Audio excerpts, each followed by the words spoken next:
I don't want.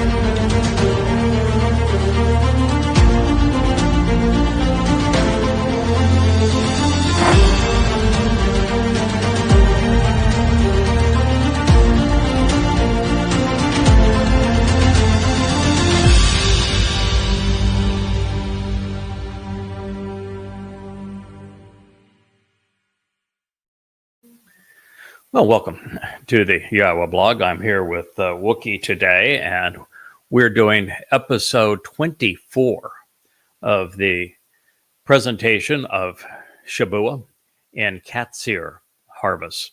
It is the next harvest of the three that are part of Yahowah's annual plan for us to walk from our very troubled world to his covenant family. As we have learned, the first of the three harvests occurs as a result of Pesach and Matzah, because it is Bikurim, after we are made immortal, because the doorway to life was opened by Dod in his second of three lives, when he fulfilled Pesach as the Passover lamb in 33 CE, which was year 4000 Yah. He then carried our guilt on his soul into Sheol, depositing it there, never to be seen again, perfecting us as a result of unyeasted bread.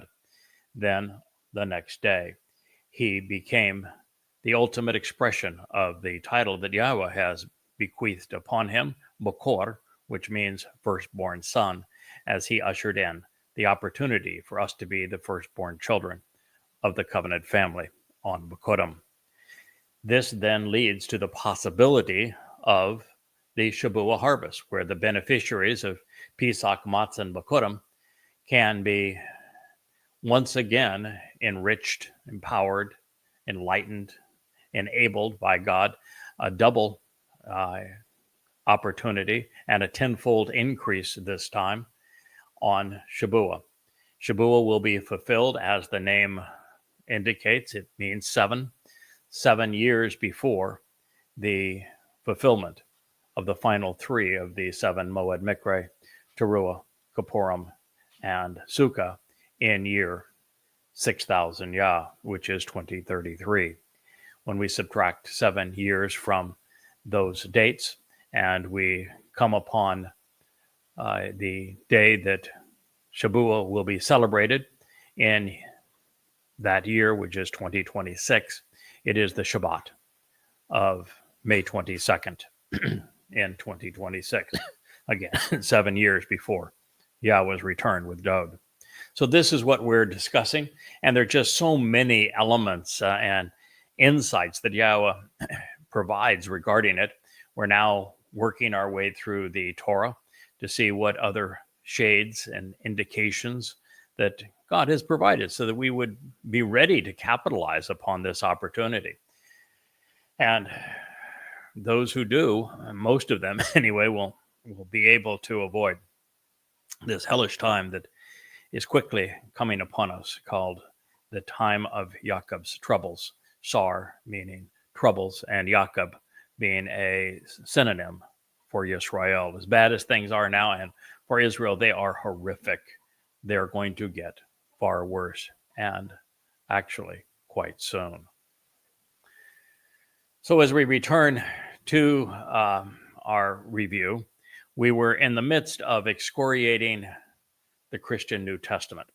And the reason we're doing so is that the Christian religion is nothing but a counterfeit of the truth, where they replaced all of the promises and achievements, the accolades that are appropriately due to David, as our Messiah, as the Son of God, as the returning King, as the one who fulfilled Pesach, Matzah, and Bikurim, and afforded them to a mythical misnomer that was once called Iusu Christu. And they also misappropriated one of the 7 Moed Mikre, the very one we're talking about now, which is why we need to expose their lies. They took Shabuah and renamed it Pentecost. And rather than being a harvest where people are withdrawn, it now becomes the birth of their God-forsaken church. And of course, in our last program, one of the things that I asked people to look for is to find a reference to Pentecost, anywhere in the Torah, because if it was fulfilled, there would have to be a mention of it. Otherwise, it's not a fulfillment. To find somewhere in the Torah and prophets a mention of the very concept of a church, since that's what the result was supposed to be. But of course, there is none. Find a mention of a Christ or a Christian somewhere in the Torah and prophets. Once again, there is none. So this cannot be a fulfillment of anything. It is therefore nothing but a crude counterfeit of what Yahowah wanted his people to know and to enjoy. So as we continue, we read, and immediately there came into existence out of heaven the sound of information and news, moving inwardly and upholding the breath of spiritual life and filling the whole household where they were residing. Acts 2:2. So this is Luke's rendition of whatever Peter may have told him, or he may have just made the entire story up to please his boss, Paul. But let's just look at the errors. First of all, Shabuah is not immediately. Well, the Christian New Testament and Acts would have you believe that it occurred immediately after Pesach, Matzah, and Bakurim, none of which they bother to mention, which are the first three Moed Mikre, which make Shabuah possible. Shabuah is a Bakurim harvest. The immediacy, they were off by 1,993 years, to be exact. I don't think that's immediately, even if you were Methuselah.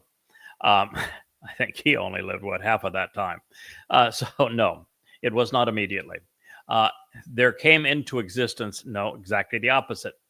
On Shabuah, those who are members of the covenant family leave this earthly existence. So rather than coming into existence, they leave the human existence here on earth. And it says out of heaven, just the opposite. Shabuah is fulfilled when, rather than out from heaven, we go out of earth into heaven. The sound of information and news is what follows. And of course, even that's the opposite, because we are now the sound of information and news about Shabuah, about what each of the seven Moed Mikre represent. And it is the very voice providing the Bashar in Hebrew, heralding the news that will be taken in a harvest on Shabuah. So it is going to be the absence of information and news rather than the pouring out of information and news. Like a compelling force. No, Yahowah does not compel. And in all of his Moed Mikre, it is our choice as to whether we wish to participate or not. And in this particular case, those who participate will have met all five conditions of the Bereth covenant, and they will have attended and benefited from each of the seven Moed Mikre, celebrating them on an annual basis with Yahowah, knowing Yahowah's name, which of course didn't exist within Christianity. They had no clue as to what the covenant represented. In fact, they created their own new one because they didn't like the old one. And they don't celebrate any of the other seven Moed Mikre.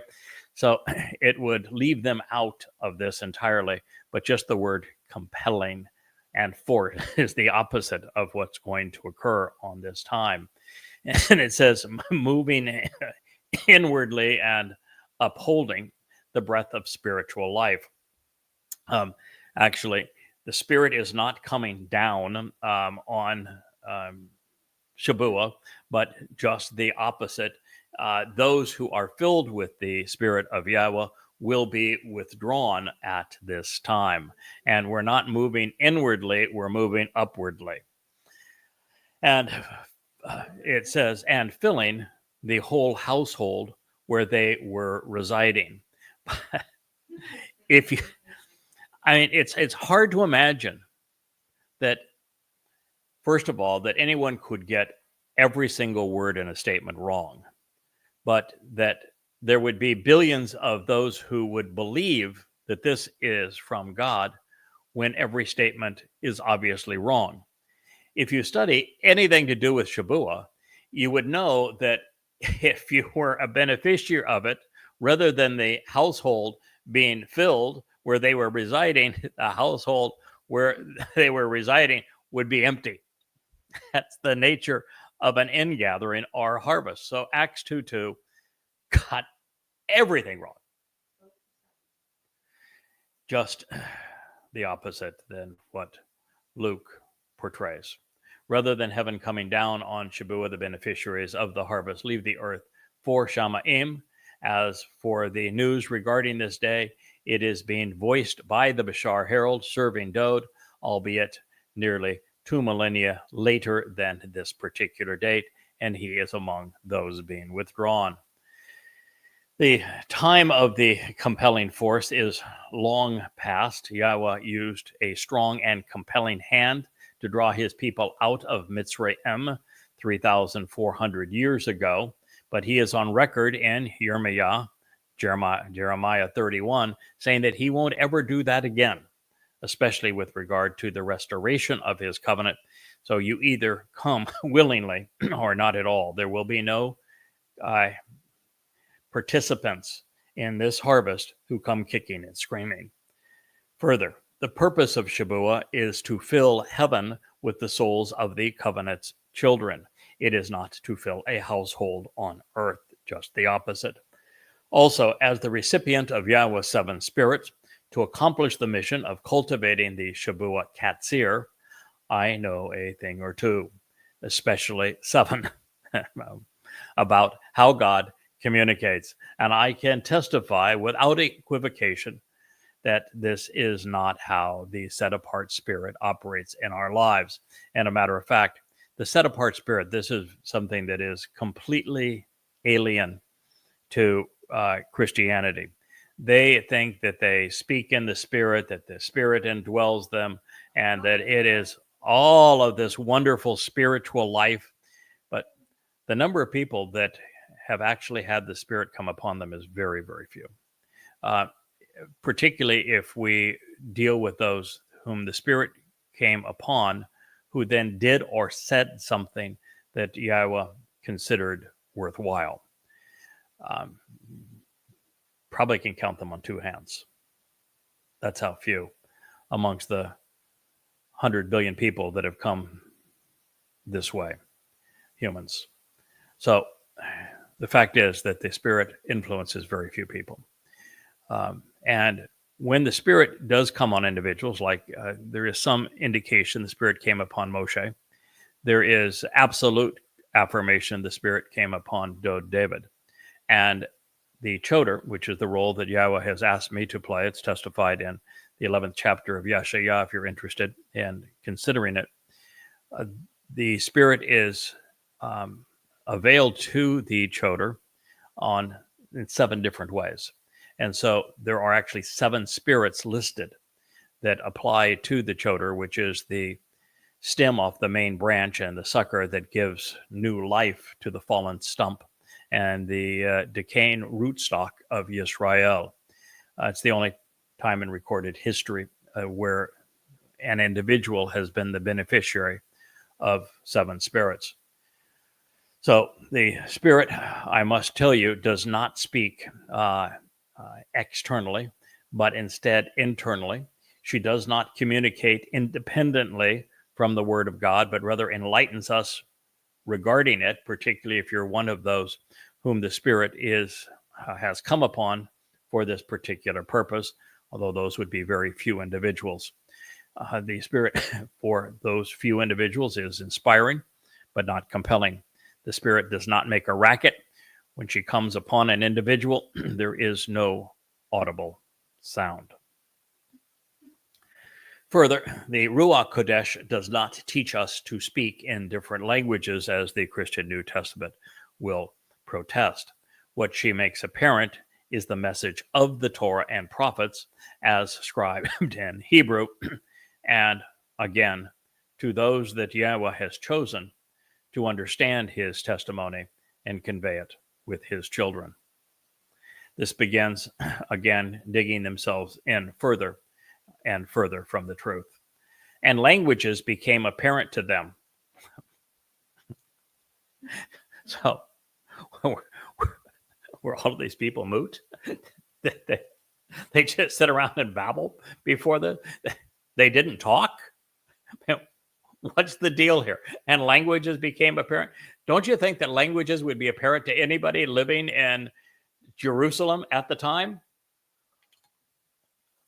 In fact, it'd probably be hard pressed to find someone of any standing in Jerusalem that wasn't at least trilingual.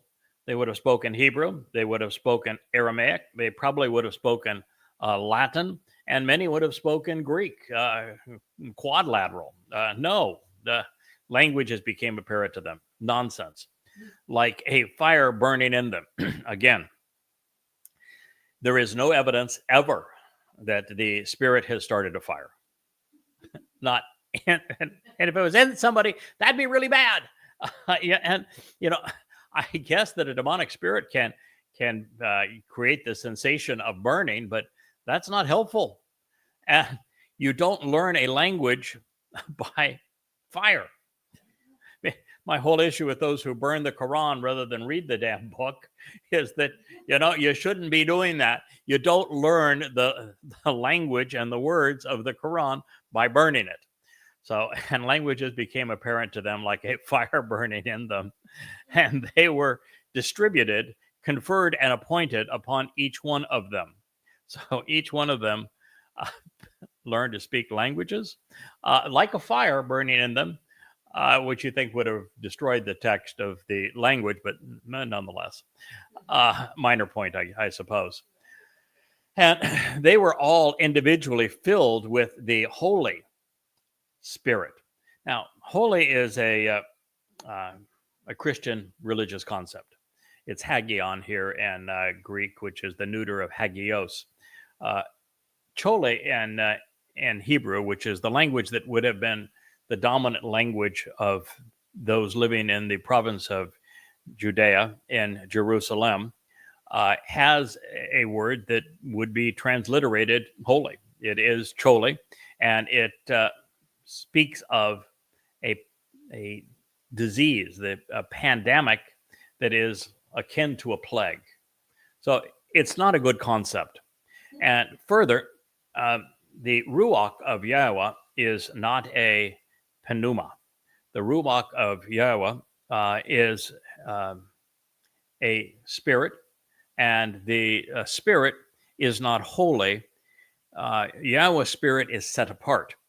Now, what that means is that Yahowah's spirit is part of Yahowah, distinct from anything that exists in our world, and that part of Yahowah can be set apart from him to serve those that Yahowah so chooses.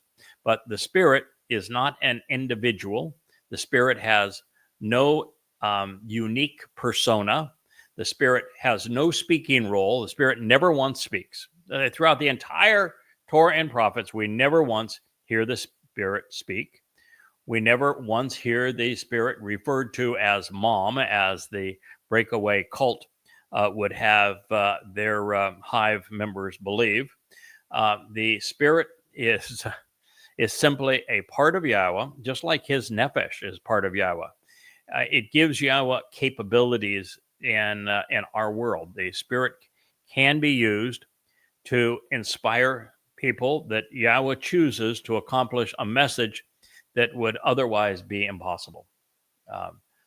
I can tell you, just from my own personal experience, that the job I have been asked to do these last 23 years, and the one that I am doing now since mid-December, is just not possible without the Spirit.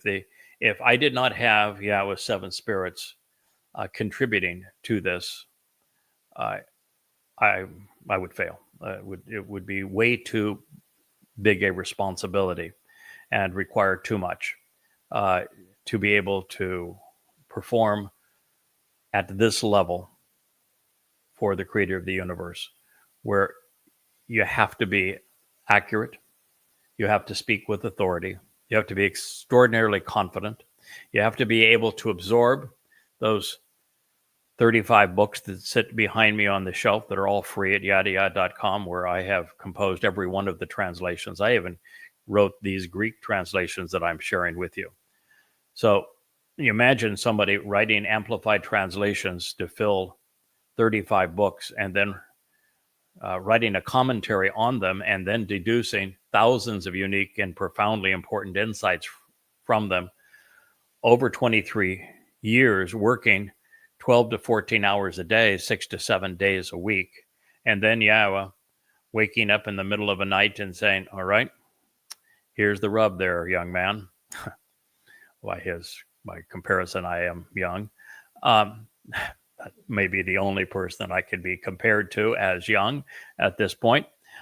He says, you've written enough books. One more book isn't going to make a whole heck of a lot of difference. I want you to start speaking to my people. And we're going to go into the video blogging business together, you and I. And that's how the Yahowah blog began. Now, the conversation went on for some time. It was the longest single conversation I've ever had with Yahowah.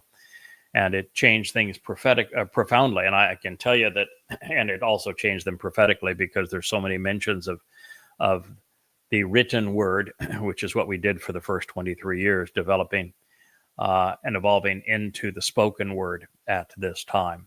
But that transition would not have been possible without the help of the Spirit.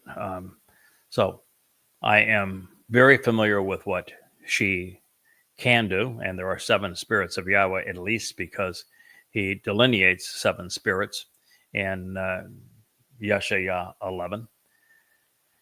But I can tell you for certain that she is not holy, she is not religious, and she does not come upon groups of people. The only time in history that we're told that the Spirit came upon a group of people was after Moshe had a meltdown.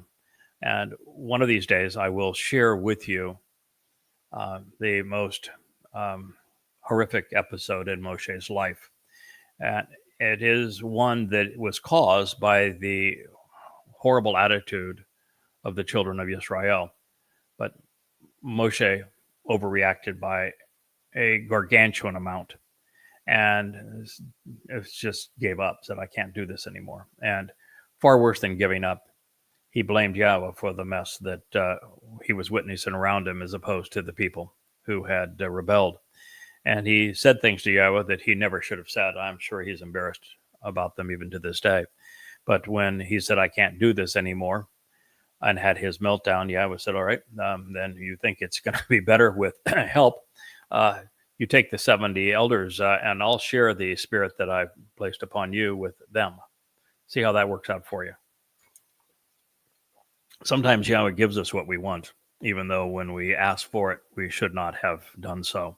I'm very careful not to ask Yahowah for a lot of things. I ask very few things of Yahowah because he knows what we need to succeed. And if I ask and it's something that is counterproductive, I would hope he would not give it to me. So I just avoid that problem by not asking him for it. But this is really a horrible problem for Christianity. It created the notion that there is a spirit out there that will come upon vast groups of people. And it's just not true. And if there is a significant indwelling of a spiritual being, then it's demonic. And one of the problems here is that Acts was written by Luke, who was Paul's healer and publicist. And Paul admitted in his second letter to the Corinthians in the last chapter that he was demon possessed. So this is a real problem for Christianity. And who were all individually filled with the Holy Spirit and began to speak other languages, just as the Spirit gave them the ability to convey the spoken words. Again, this betrays the purpose. Again, there are very few people that are spiritually inspired. As the one who is the recipient of the 7 spirits of Yahowah, I can tell you most assuredly that the Spirit does not increase one's ability to speak languages that they do not know. Uh, my wife is laughing because sometimes I have diction issues even in English. But I take that as a source of pride because, well, Moshe revealed the Torah, and he claimed to have diction issues as well. So it runs in the family. The fact of the matter is that what the Spirit does, and the Spirit work is very well detailed in the book of Yeshaya, Isaiah, in the 11th chapter. But she emboldens. It takes a lot of courage to do this. I want to tell you, it's one thing to write it all down and to have it all out there and to allow people to criticize piecemeal and take things out of context and to give you a hard time over your writings. It's another thing to go from anonymity to saying that it's now obvious that these some 30 different accolades and attributes that Yahweh has prophetically spoken of hundreds and hundreds of times apply to the mission that we're undertaking together and becoming vulnerable to the naysayers that way. It takes considerable bravado to do what I did and write a 5-volume set using the Islamic scriptures to expose and condemn Islam when Muslims are murderous, and I've received thousands of death threats. It takes considerable chutzpah to write a 5-volume set exposing and condemning Christianity when Christians are so vicious regarding ad hominem attacks against any that would expose the flaws in their faith. The fact is that the Spirit makes this kind of boldness possible. I think you have to have it in you, just like Moshe clearly did, Dode clearly did, but none of us to the extent that are necessary when speaking for Yahweh against a world that is so opposed to him. So she emboldens. She equips in the sense of being more effective at doing the job. She enlightens. One of the things that I've come to appreciate is that through both she and, by the way, she enlightens, it's chama, which is the Hebrew word for she provides a skill set and using discipline, a very disciplined, systematic approach to knowing where to look and then how to put the various pieces together that you're reading such that you're able to draw an effective and accurate picture of what God is saying. So it is a very disciplined approach to thinking that is chakma, and she supplies that. And then she supplies the thing that maybe I value more than anything else, and that is bien. This ability to make the connections between things that people miss so that you come to understand rather than simply know. And it even says that one of the 7 spirits is the Ruach of Yahweh, because to be the whole voice of Yahweh, you have to have the Ruach of Yahweh in you to be able to communicate in this manner and be consistently accurate in your presentation of what God is offering us and expecting in return, as well as reintroducing Yehudim to Yahweh's name and reacquainting them with their Messiah, the Son of God and Savior, Dode, the returning King. And so these are the kinds of things that the set-apart Spirit provides. She does not provide the ability to speak other languages. And she comes upon, in almost all cases, one unique person at a time. So, sorry. And by the way, at the time that this was delivered, and this was probably written in around, say, 75 CE, it's depicting an act which would have taken place in 33 CE, although the Christian New Testament is unable to verify that. I have systematically figured out when Dode fulfilled Pesach, Matzah, and Bakodim, because he told us when he would do so when he visited with Daniel as Gabriel. But at the time, Yahowah really had no interest in the spoken language. It's one of the things that makes the Christian Jesus such an anomaly and an imposter among the prophets, because all of Yahowah's prophets wrote things down. It is the essence of who they were. Everything was committed to paper or parchment. In this particular case, paper wouldn't be invented until the 4th century CE. But everything was memorialized in writing. And the reason was it was the only way to pass on information accurately, even 15 minutes after it was spoken. There is no other way to do so. Accuracy is lost really in a matter of seconds after a spoken word is conveyed. And so all that God cared about, and it's evident throughout every one of his prophets, beginning with Moshe, was the conveyance of the written word, never spoken. And so it wasn't until, and here I am speaking to you, you might say, wait a minute, isn't that a contradiction? No. Because I too began by writing. That's why all these books sit behind me. I've written well over 20,000 pages because it is the best way intellectually and in terms of accuracy and consistency to communicate a message. Something, however, did change, and it had to evolve for us to be able to do this program that I'm doing with you. And that is that the likes of YouTube and Facebook in particular, and to a lesser degree X,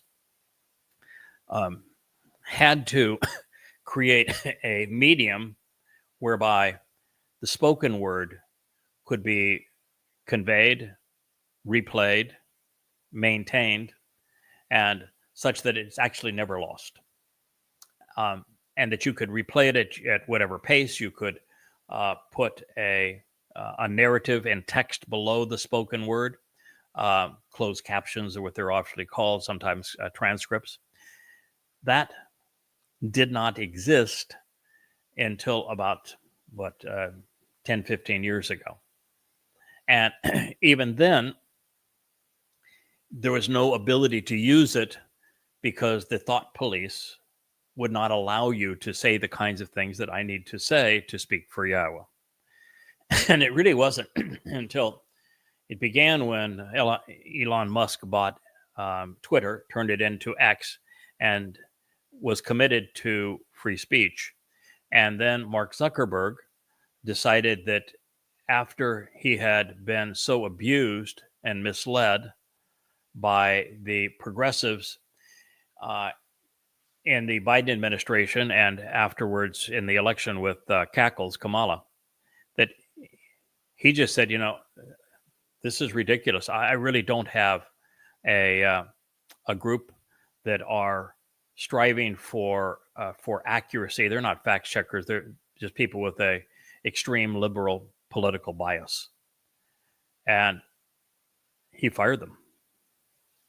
And so Mark Zuckerberg and Facebook now create the forum that is the most comfortable for us to be able to convey this message. And I applaud him for doing so.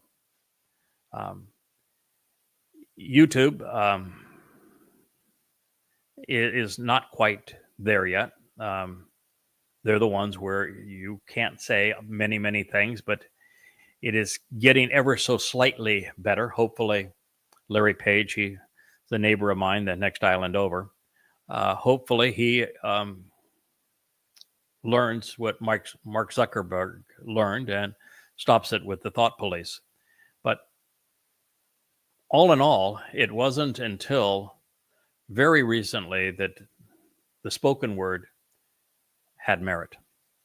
And now, as of this last 6 months anyway, maybe less than that, actually, probably since January of this year, when Mark Zuckerberg made his bold announcement, the spoken word is now through this medium where we can turn on the lights and the camera, the microphone, and upload a live stream, and I can speak directly to you without any edits, without any second or third takes. Just sit in this chair day after day and speak directly to you, where you can see the expression on my face, my eyes, my gestures. You know that I'm convinced that what I'm sharing with you is true. I'm the living embodiment now of these books sitting behind me. I am doing precisely as God had asked, because at this very moment, this is the most effective way to communicate in the world. But my point is that 2,000 years ago, that was not the case. It was not even the case 20 years ago. And so there is a 0% chance that a representative of Yahweh, like the Ruach Kodesh, the set-apart spirit, would have enabled people to communicate in the spoken word. One of the great tragedies of the Christian faith is that they do not recognize how different the Torah, prophets, and Psalms are, which is a written text, than their New Testament, where the first books were not written by anyone who was even an eyewitness or participant in the events, but instead by Paul, the man who claimed to be demon-possessed, the very man who 666 years earlier, through Chabauk, Yahweh called the plague of death, calling him out by name. And he would write the first 14 books of the Christian New Testament, and it was after his death that those he had inspired and manipulated, Mark and Luke, wrote their gospel accounts based upon everything that Paul wanted them to convey. And so this is not a religion of letters. It is a religion of hearsay and make-believe. This is Acts 2, 3, and 4. Now, of course, this is wrong again. As I have shared, Yahweh has been abundantly clear. Shabuah will be fulfilled as an ingathering of saved souls, particularly Bokurim. It is not a language library or a universal translator implant. It is about a withdrawal, not a distribution. There will be no fires. Nothing is conferred. The set-apart spirit is being removed as she withdraws her voice, the very cold voice of God. No one known to Yah will be addressing earthlings at this moment. The time for spoken words in association with God will not have begun for almost 2,000 years thereafter. Therefore, up to this point, just 4 verses into Luke's narration of the non-event, Shimon Peter has managed to get everything wrong. He is hallucinating. He's not testifying. As we are aware, the Moedim, enduring witness regarding the restoring witnesses, denote appointments which are mikre, invitations to be called out and meet with Yahweh. They provide the means to the benefits of the covenant from the Bereth, which is the family agreement that Yahweh has established. The first 3, Pesach, Matzah, and Bokurim, were fulfilled by the Messiah, Dod, in year 4000 Yah, 33 CE. The final 3, Teruah, Kippurim, and Sukkah, will be fulfilled in concert with our King in year 6000 Yah, which is 2033. The Shabuah harvest is set between these dates, transpiring 7 years prior to Dod's return at the commencement of the time of Israel's troubles. That means on the Shabat of May 22nd, 2026. Cultivating this Qatsyr is the Choder's primary responsibility. It is one of the reasons he's called a branch, because a branch bears fruit. Since all of this was presented to us through Yahweh's prophets in Hebrew, accurate translations accompanied by appropriately discerned insights are the implements affecting this harvest. Yada Yahowah, which are the name of the books behind me and on the shelf at YAHOWAH.com, offered freely, is a legacy of 35 volumes, rich reservoir of resources, and its wide array of audio programs that are also part of this site now. And I think there's now about 130 hours or more of live stream audio presentations on a wide variety of subjects pertaining to who God is and who he is not, available here at Facebook, on X, on at least 4 YouTube channels, on Rumble, and on Odyssey. So we have certainly provided information that is needed for you to make an intelligent decision as to who God is not and who he is. So really all that is left between the Shabuah harvest and the return of the Passover lamb on Shabuah is us to complete our mission. Now, this is why the Yada Yahowah series exists. We recognize the value of rendering the testimony Yahweh conveyed in Hebrew into the language spoken by more Jews than any other and more people than any other. English has become the most universal language worldwide, and especially among God's people. A useful insight into understanding Peter's place and time: most literate individuals would have been bilingual or multilingual. In addition to Hebrew, they would have been reasonably fluent in Aramaic, which was the language of Babylon, for example, and they would have spoken Greek because of the influence of Alexander the not so great and the Macedonian conquest of the region, and certainly Latin due to the horrendous influence of imperial Rome on every part of the world that they touched. So the Assyrians, the Babylonians, the Persians, the Greeks, and the Romans all influenced the spoken word. Now, if it were not for the popularity of the Pentecostal movement, where speaking in tongues is inanely interpreted to be praising God in a heavenly language as opposed to just babbling, I would not be required to state the obvious.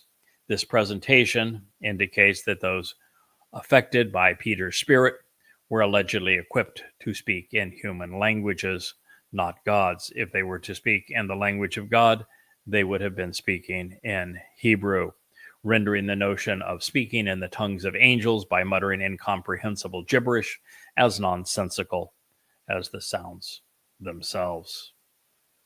The reason for the inclusion of the presence of the likes of a burning fire within them was to replace the experience that Moshe and the children of Israel had around Choreb when the Torah was being revealed in the presence of Yahweh's fiery light. These Christians were said to have experienced their own fire and thus their own God, their own divine light, their own spiritual voice, and their own New Testament under the auspice of their own replacement foolology. This invasive spirit, rather than enlightening masses of people, or a single person, I should say, at a time, was invasive and equipped multitudes to speak foreign language, although there is no evidence of this in history. And while there is no indication this ever occurred, that's true of really the entire Christian New Testament. What follows is yet another lie. It was scribed by Luke on Paul's behalf to besmirch Jews because, well, Paul was an anti-Semitic Jew, and those he rallied around him hated Jews as much as he did. For his new religion to prevail, Yehudim would have to be swept off center stage and replaced by a Gentile church.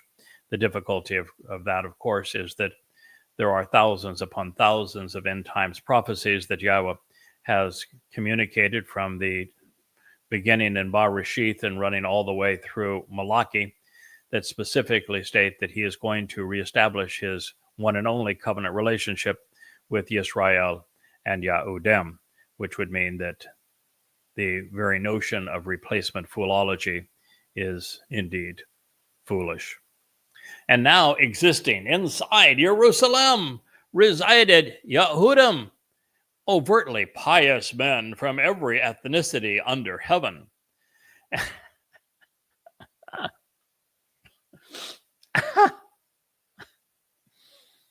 It just boggles the mind that there are so many Christians. Okay. Now, existing inside of Jerusalem resided Yehudim. That's like saying you're going to find tuna inside of a tuna fish can. Okay. It may be true, but you don't need to say it, all right?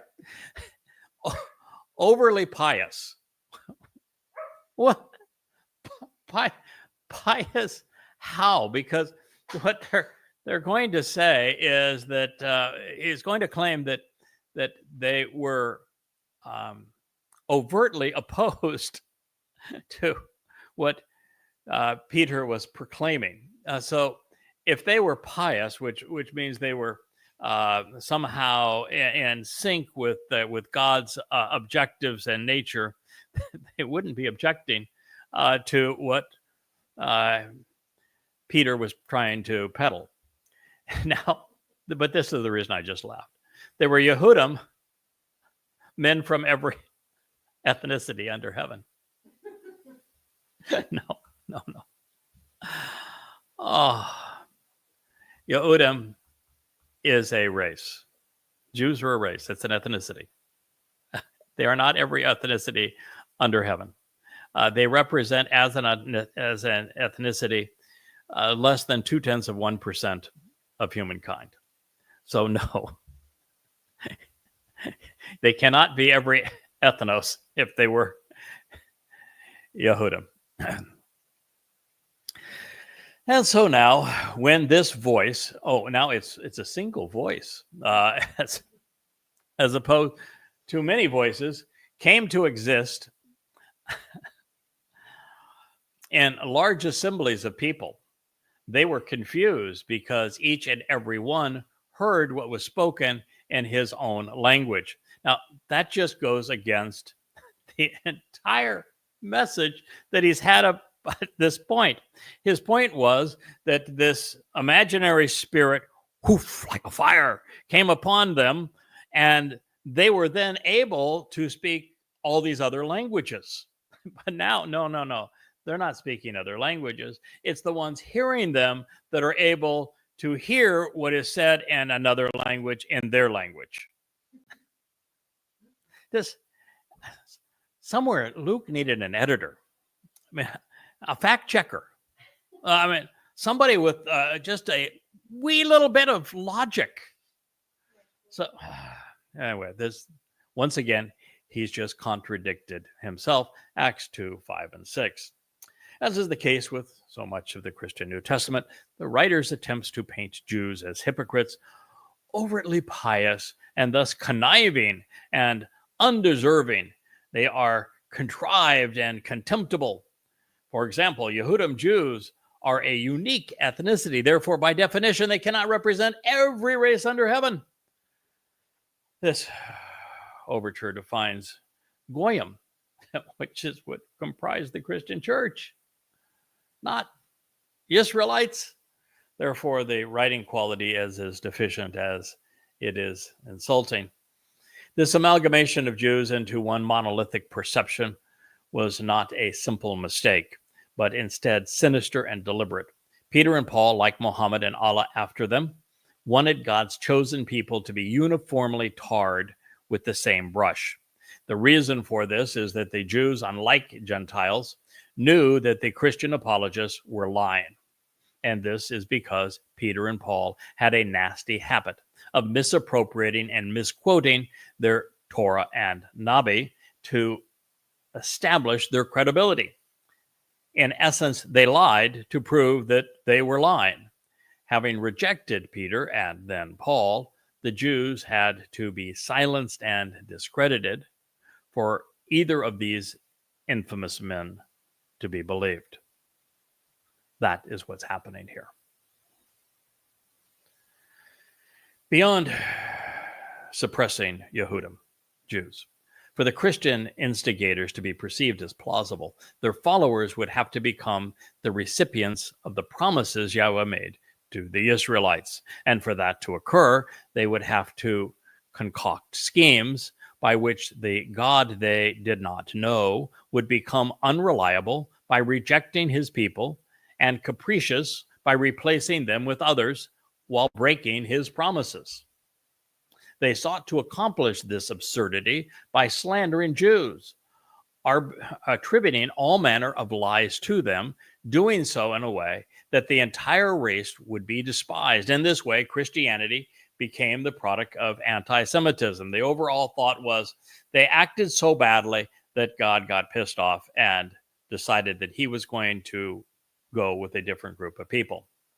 Well, the reason we know that's not true is twofold. One is they could not have been worse than they were during the Exodus. At no time in all of their history were Jews as miserable as they were during the Exodus. It's just time after time. They didn't even get out of Dodge or Choreb, as the case may be. In fact, they didn't even get out of the Sinai Peninsula before they started belly aching. So if God was going to give up on them because they had a shitty attitude, then I want to tell you, they'd have never made it through the Red Sea. They'd have never left Choreb. So God isn't giving up on his people because they've acted badly. That is a really lousy excuse, Christians. And it runs in the face of all of the evidence that is available. Second, as I have mentioned, there are hundreds and hundreds and hundreds of prophecies regarding God's return with Dod and the fulfillment of the final Moedim, particularly Towrah, Kippurim, and Sukkah. And at this time, we know for certain, because Yahweh said it, that his reaffirmation of the covenant is going to occur through Israelites and Yehudim. So he couldn't have gotten pissed off at his people and substituted them for someone else and made hundreds, if not 1,000 prophecies stating otherwise.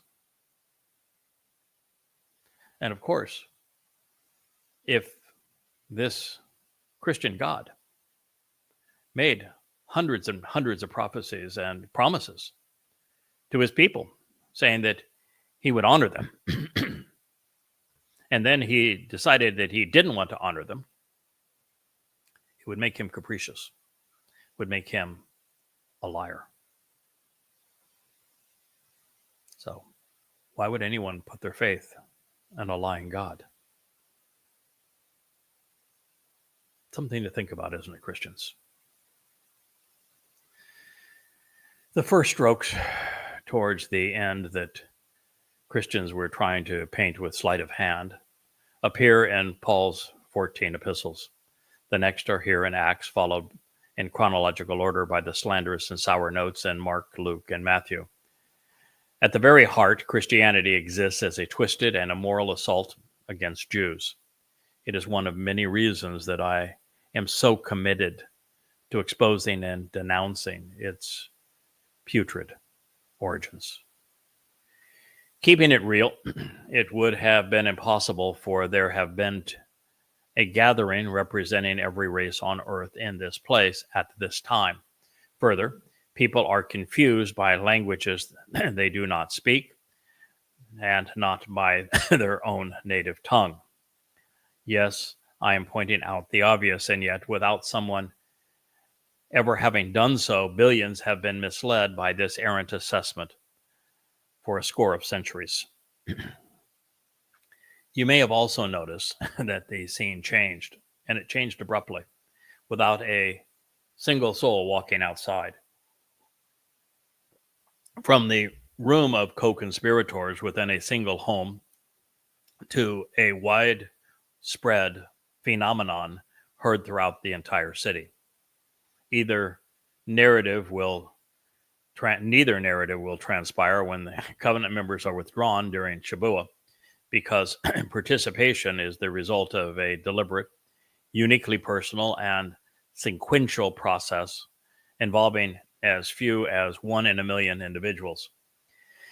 But Acts was a fantasy, not reality. As we are quickly discovering, Peter was clueless regarding the Torah and prophets. His mission to promote his new religion based upon faith and spirituality, not knowledge or reality. He was the furthest thing from a prophet. Now, that isn't true of Paul. Paul knew the Torah and prophets quite well. He could not have written Galatians and Romans, but not really any of his letters, without being a rabbi and having studied the Torah and prophets. Paul was fairly ingenious, cunning, in the way that he went about using nuances in the Hebrew text to substantiate his diversions from it. And had he not known what was written exceedingly well, he could never have done that. What he also did, of course, is that every statement that he appropriated for the purpose of underscoring his gospel, he twisted. He always misquoted God. He always took the statement out of context, and it was misapplied, such that you read the statement in context and accurately conveyed, 100% of the time, God's message was the exact opposite of what Paul was claiming. So he was conniving, but at least he knew the text. Peter, no. He was just a complete and utter dunderhead. Clueless. His mission, however, was to promote his new religion based upon faith and spirituality, not upon any form of reality. Fortunately for us, we do not live under the influence of Peter or Paul's Roman Catholic Church. Given the opportunity, they would have tortured me to death as a deterrent to keep me from sharing and you and others from knowing the truth. And yet, sadly, today, they are distracted, tormenting little children instead. It is bewildering that so many believe that Peter's irrational rant was inspired by God, even worse than inferring that God is a nincompoop, not knowing his own script or schedule. By attributing his verbal diarrhea to the Almighty, Christians slander God as capricious and unreliable. He is demeaned as the deity who withdrew the countless promises he had made to Israel, only to transfer them to Goyim, whom he told his people to avoid their ways. It turns the Christian God into a false prophet because their schemes nullify many hundreds of prophecies which claim otherwise. But let's not sweat the details. Eggs have to be broken and scrambled to create an omelet. And besides, those who promote their faith have no qualms overturning God or turning God into a liar, even into an anti-Semite, because they created their deity in their image. And by doing so, they are heralded as saints. Now back to reality, the Romans who controlled Judea, those whose, I guess we should say, whose empire evolved into the Roman Catholic Church, particularly during the time of Theodosius, were far worse than the Jews throughout the history of the religion, and that would really never change. So it is a travesty that so many have been beguiled by the Roman and then Roman Catholic influence, where they were savages, where they were overt liars, power-hungry zealots, for claiming that God was theirs to use as they saw fit.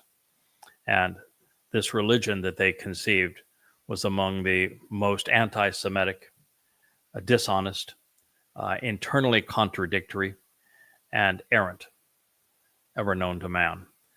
If it weren't for this most recent alliance between progressives and Muslims, where Islam is the most overtly demonic language or religion ever conceived. And it's certainly the deadliest, the most prone to terrorism. I would have stated bluntly that the Roman Catholic Church has had the greatest negative influence on humanity. And while I think that has been true for most of the last, say, 1800 years, in the last 1400 years, it's it's challenged now, where one would be hard pressed not to say that Islam, particularly as it now is supported and uplifted and tolerated by progressives, has become the greatest threat to life and liberty on our planet. I'm going to share one more line from this, and then we will end this program for today and begin where we leave off this evening when we have our family hour with Kirk and with Kevin later this evening. So, continuing to slander the chosen people on behalf of the worst of people, we read, "And besides, they were out of their minds, and they were surprised. Look, are not the entirety of them who are speaking Galatians?" Or no, I think they wrote Galileans. I'm sorry, I'm thinking of Paul's letters, but Galileos is the Greek term. Are they not all Galileans? Okay. Acts 2:7. Galilee at the time would be like saying they're from the swamplands, the mosquito-infested region of Judea. It is now beautiful because of what's been done to it and the aquaforming that the Jews have done to make it the great watershed. But at that time, this was not the case, and so it was filled with swampamongers and some fishermen, but not of any great prowess. And so it was a way of making the Jews from Jerusalem seem snobby. They were from Brooklyn, as a New Yorker would say. They're from the wrong side of the tracks, Yeah, so that's really what they were trying to infer here. It'd be like someone from Bel Air saying, well, they were from Watts. Well, and besides, they were out of their minds. Who was out of their minds? I'm assuming he's trying to demean the Jews. Well, Jews have been mistaken about God for 3,400 years. And they are mistaken in the way right now they're responding to Islam and its attack on them on 10/7. Jews are still the smartest people in the world. They have an average IQ that's 15 points above normal. And that's remarkable. They are responsible as a 0.2% minority for about 40% of the most important inventions of the modern world. So they're not out of their minds. So that's just a derogatory statement. And they were surprised. What were they surprised by? Not by language. Look, are not the entirety of them who are speaking from Galatia. The fact of the matter is, we were just told that every ethnicity under the earth was there, so they cannot have all come from one region, the Sea of Galilee region of Judea. Now, pointing out the obvious again, the co-conspirators gathered on this day were Jewish, as were each of the celebrants, thereby rendering the entire diatribe absurd. Galilee was used as a pejorative because it was a swampy, mosquito-infested lowland beneath Jerusalem in status and in elevation. It was inserted to make the Jews appear like snobs. Furthermore, if the entirety of them who were speaking were from Galilee, then there would have been people, could not have been people of every ethnicity.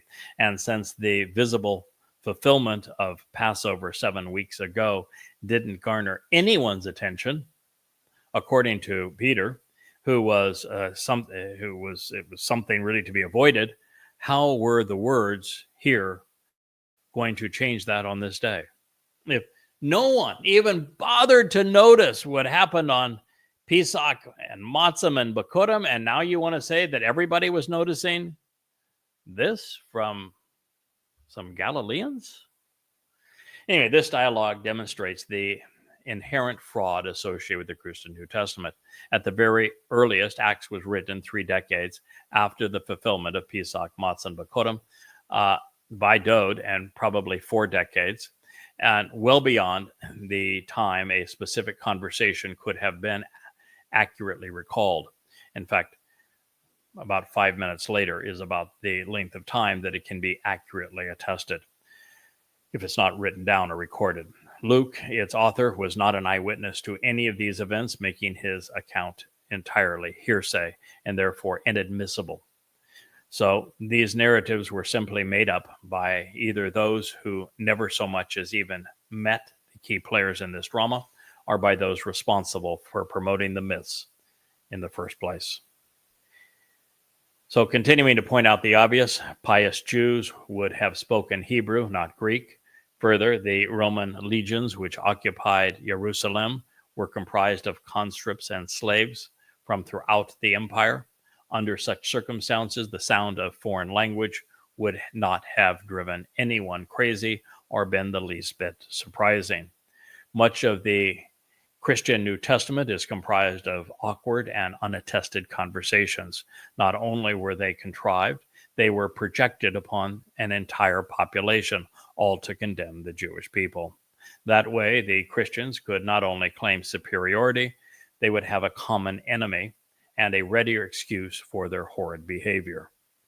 So this is how the demonic leader of the diabolical cult alleges his divine sanction to harass Jews began. And based upon the number of nations represented in the breadth of distinct dialects recorded among the discordant voices of the emerging cult, it appears that Judea hosted the Olympic Games in 33 CE. I wonder who won the gold medal in religious oratory and anti-Semitic slander. I'll read this with you and we'll end this program. Somehow, each and every one hears them speak in the distinct language and dialect of their birth.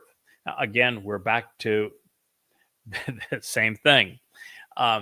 If you are somehow imbued with the Spirit, we'll just play along with them for a moment, so that you can speak all these different languages, and that you can speak things that are actually sensible, as opposed to just muttering whatever you might want to say, then the people listening would be able to listen in the language they understand. But now they're saying that the people who were not so inspired so that they could speak all of these languages by their spirit, suddenly were the ones who were doing the translations, but in their heads. That makes absolutely no sense. And it could not have been part of this process of the alleged Holy Spirit. Anyway, somehow, each and every one hears them speak in the distinct language and dialect of their birth. Parthians, Medes, Elamites, and those who live in Mesopotamia, Yahudah, Cappadocia, Pontus, and Asia, Philygria, Pamphylia, Egypt, and parts of Libya toward Cyrene, and visitors from Rome, only Yehudim and newcomers, Cretians and Arabs, listening to them in their own tongue, the magnificent things and the powerful works of the God. Acts 2, 8 through 11. Now, I have so much to say about this, and I think it's best that I thank you for listening, that we will resume this evening during family hour, and we will have fun at the expense of the Christian religion, because It is this rubbish that must be cleared away for God's people to have a better understanding of what Shabuah actually represents, when it will be fulfilled, as well as who served as the Messiah and Son of God when he did so, and what it means to their lives. So I thank you for listening. This has been the YAHOWAH blog, and I am your host, Craig Winn.